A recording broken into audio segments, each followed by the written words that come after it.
আজকে যে ভিডিওটা তৈরি করব সেটা হচ্ছে যে এই বাটনটা একটি চমৎকার বাটন এবং দেখেন আবার করলে পরে সেটা আমি এইটা একটু এই জাস্ট সুন্দর একটা ডিজাইন। আমি এই ডিজাইনটা আপনাদেরকে করে দেখাবো। এটা হচ্ছে মার্কআপ ল্যাঙ্গুয়েজ HTML। এখানে যেটা করছি HTML5 ইউজ করছি, style.css লিঙ্ক করেছি এবং একটা বাটন নিয়েছি। এই বাটনটা আপনারা দেখতেছেন, বাটনের নাম হচ্ছে গ্রেডিয়েন্ট বাটন। এটা স্টাইল শিটে আমরা যাচ্ছি। স্টাইল শিটে আমরা বেসিক্যালি প্রথমে যেটা করে রাখছি সেটা বডিটা করে রাখছি, বডির ব্যাকগ্রাউন্ড কালার একটা দিচ্ছি এবং এখানে মিনিমাম হাইট দিয়েছি, ব্রাউজার অনুযায়ী সে হাইটটা নেবে, সে হাইটটা নিয়েছি। ডিসপ্লে ফ্লেক্স করেছি, জাস্টিফাই কন্টেন্ট সেন্টার করলে পরে জিনিসটা কন্টেন্টটা উইডলি সেন্টার হবে এবং অ্যালাইন আইটেম সেন্টার করছি। দ্যাটস ওয়াই আমাদের এখন ফুললি এই বাটনটা ব্রাউজারের সেন্টার অবস্থান করছে চতুর্দিক থেকে, ভার্টিক্যাল হরিজন্টাল সব দিক থেকে। এখন আমরা কি করব, বাটনের এই বাটন ট্যাগটাকে আমরা ডিজাইন করব। সো বাটন ট্যাগের একটা প্যাডিং দিলাম 1 em, top bottom 2 em, left right. That's why আমাদের বাটনটা ডিজাইন আনতে হবে। ব্যাকগ্রাউন্ড কালার দিই, সো কি দিতে পারি, আমি একটা এখান থেকে সিলেক্ট করে নিই, যেটা আপনাদের ব্যাকগ্রাউন্ড কালার নিয়ে অনেক কনফিউশন হতে পারে। একটা কালার আমি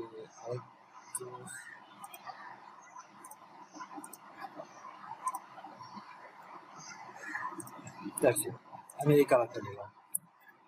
এখন আমি বর্ডারটা নাম করে দিই বর্ডার। দেখেন বর্ডার না হওয়ার পর সুন্দর একটা ডিজাইন চলে আসছে বাটনের ব্যাকগ্রাউন্ড কালার। এখন আমি যদি বর্ডার রেডিয়াস করি, এটা দিলাম 1000 পিক্সেল অটোগ্রাফ, সে একটা কি করলো সুন্দর করে রেডিয়াস করে দিলাম। দেখছি এই যে বাটনটা ডিজাইন করলাম। এখন ফন্ট সাইজ ফন্ট ফ্যামিলি দিতে পারেন, আমি দিলাম ফন্ট ফ্যামিলি দিলাম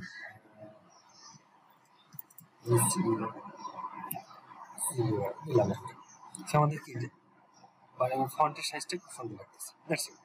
এখন আমরা যে কাজটা করব, এই বাটন নিলাম, বাটনটার শুধু কোড ইউজ করি, অর্থাৎ বাটন আফটার। এখানে আমরা কি করলাম, কন্টেন্ট এমটি করলাম এবং পজিশন অ্যাবসলিউট করলাম। পজিশন এখানে অ্যাবসলিউট করলে পরে এই বাটনের প্যারেন্টসে আমাদের কি করতে হবে, পজিশনটা দিতে হবে রিলেটিভ, পজিশন রিলেটিভ দিলাম। গুড। এখন এই যে বাটনটার আমরা কি করব, এই আফটারে আমাদের একটা হাইট রুল, সো হাইট 100% যা আছে এই বাটনটা অনুযায়ী নিয়ে নেবে, উইথ 100%, উইথ 100%। কিছু বোঝা যাচ্ছে না। এখন যদি একটা ব্যাকগ্রাউন্ড নিই, আমি একটা ব্যাকগ্রাউন্ড নিলে পরে আমরা দেখতে পারবো উইথ হাইটটা, ব্যাকগ্রাউন্ড কালার আমি ধরলাম এটা নিলাম, যে কোনো একটা নিলে হবে, আমি এটা নিলাম। এখন দেখেন এই জায়গায় আমার ওই সেম সাইজের আমার কি আসছে, একটা ব্যাকগ্রাউন্ড চলে আসছে, কারণ আমরা উইথ হাইট একদম সেম রেখেছি বাটনের মধ্যে, কিন্তু তার পজিশনটা কিন্তু আলাদা একটা জায়গায় আছে। এখন এটাই হচ্ছে আমাদের কাজ, এই যে এখান থেকে শুরু হচ্ছে আমাদের কাজটা হবে এই জায়গায় নিয়ে আসা। এটা নিয়ে আসার জন্য আমরা যে কাজটা করবো, আমরা বাটনে ডিজাইনটা করবো ডিসপ্লে ফ্লেক্স করে দিলাম। ডিসপ্লে ফ্লেক্স করলে আমাদের দেখেন চেঞ্জ আসছে। এইটা হচ্ছে কি আগের যে বাটনের উপরে আমার এই বাটন আফটার ইফেক্টটা পড়তেছে। গুড। এখন জাস্টিফাই কন্টেন্ট সেন্টার করে দিলাম, অ্যালাইন আইটেম সেন্টার, দেখে চেঞ্জ হচ্ছে এবং আমি এখানে দিয়েছিলাম কি বর্ডার রেডিয়াস, এই আফটারে আমি দিয়ে দিলাম বর্ডার রেডিয়াস কি দিলাম, যেটা দিয়েছিলাম 1000 পিক্সেল দিলাম। কি হলো, আমাদের এখন ওই বাটনটার উপরে এটা কি হলো, আফটার বাটনটার আমার পজিশনটা তৈরি হবে। এখন এটাকে যদি দেখতে চাই, দেখতে গেলে কি হবে, যে যদি দেখতে চাই আগের অবস্থানটা নিয়ে আসতে চাই, এই জন্য আমরা কি জেড ইন্ডেক্স কি করবো, মাইনাস করে দেবো, জেড ইন্ডেক্স -1 দিলাম, একটা লেভেল উপরে আসে। সেটা কি হলো, এখন আমাদের এই যে বাটন আফটারের ব্যাকগ্রাউন্ডটা রিমুভ হয়ে গেছে। সো আমাদের এখন হচ্ছে কি অরিজিনাল বাটনের যেটা ছিল সেই জিনিসটা আমরা দেখতে পাচ্ছি। তো আমরা চাচ্ছি কি যে এইটার একটু যদি উইডথটা বাড়ে যায়, ধরেন এটার উপরে যদি আরেকটু বাড়িয়ে যায় এই কালারটার, তাহলে কি হবে, এটা এখানে আসবে। সো আমি ওইটাই কাজটাই করবো, এখানে উইডটা একটু বাড়িয়ে দিই। তো ধরেন 100% আছে, 150% করে দিলাম।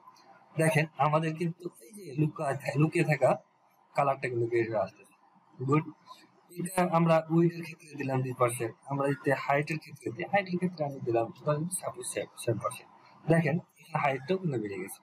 That's it. এখন কিন্তু খুব চমৎকার একটা ডিজাইন, বাটনটা মনে হচ্ছে যে একদম খুব গর্জিয়াস। That's it.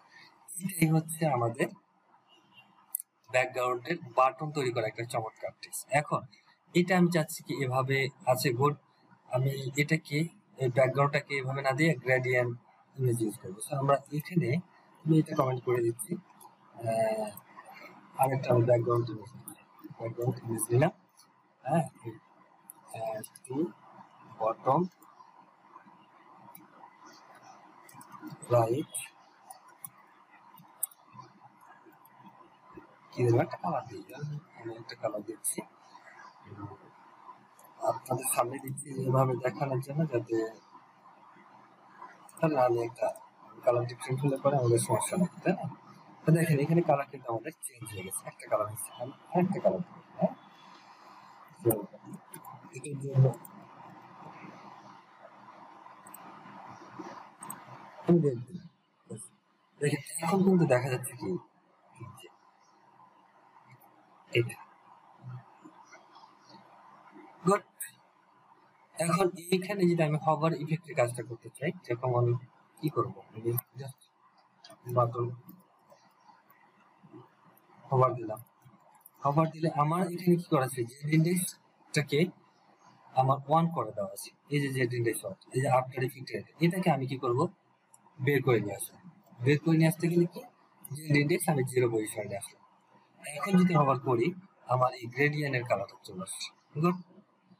হ্যাঁ, এই গ্রেডিয়েন্টের আমার কালার চলে আসছে, এবং সেটা উপরে হয়েছে, এবং এই ডিফল্ট যেটা, সেটা ডিফল্ট যে ডিজাইনটা ছিল বাটনের, সেই ডিজাইনটা হাইড হয়ে যাচ্ছে এবং এটা উপরে উঠে যাচ্ছে। That's it. এখন চমৎকার বিষয় হচ্ছে যে এটার আমি একটা কি করব, এটার লুকিংটা গর্জিয়াস করে দেবো। সাইডে একটা কালার দিলে ভালো হতো, প্রথম বক্স শ্যাডো দিল, ব্যাক শ্যাডো আমি দিলাম ধরেন 40 পিক্সেল, 0 100 পিক্সেল একটা কালার দেবো। সো মনে করেন এই কালারটা দিলাম। গুড। এখন দেখেন হবার করলে কি একটা কালার আসছে না, আমি আরেকটা কালার অ্যাড করি। আমি -40 পিক্সেলই মাইনাস করছিলাম, 0 100 পিক্সেল আরেকটা কালার দিলাম। সেটা কি দিলাম, তাহলে রেড দিলাম। দেখুন এখন দেখেন কালারটা চমৎকার। তো আশা করি গ্রেডিয়ানের যে আজকের যে ভিডিওটার উদ্দেশ্য হচ্ছে গ্রেডিয়ান, এই গ্রেডিয়ানের কনসেপ্টটা বুঝতে পারছেন যে গ্রেডিয়ান বর্ডারটা কিভাবে করা যায়। হ্যাঁ, তো আশা করি বুঝতে পারছেন। আমি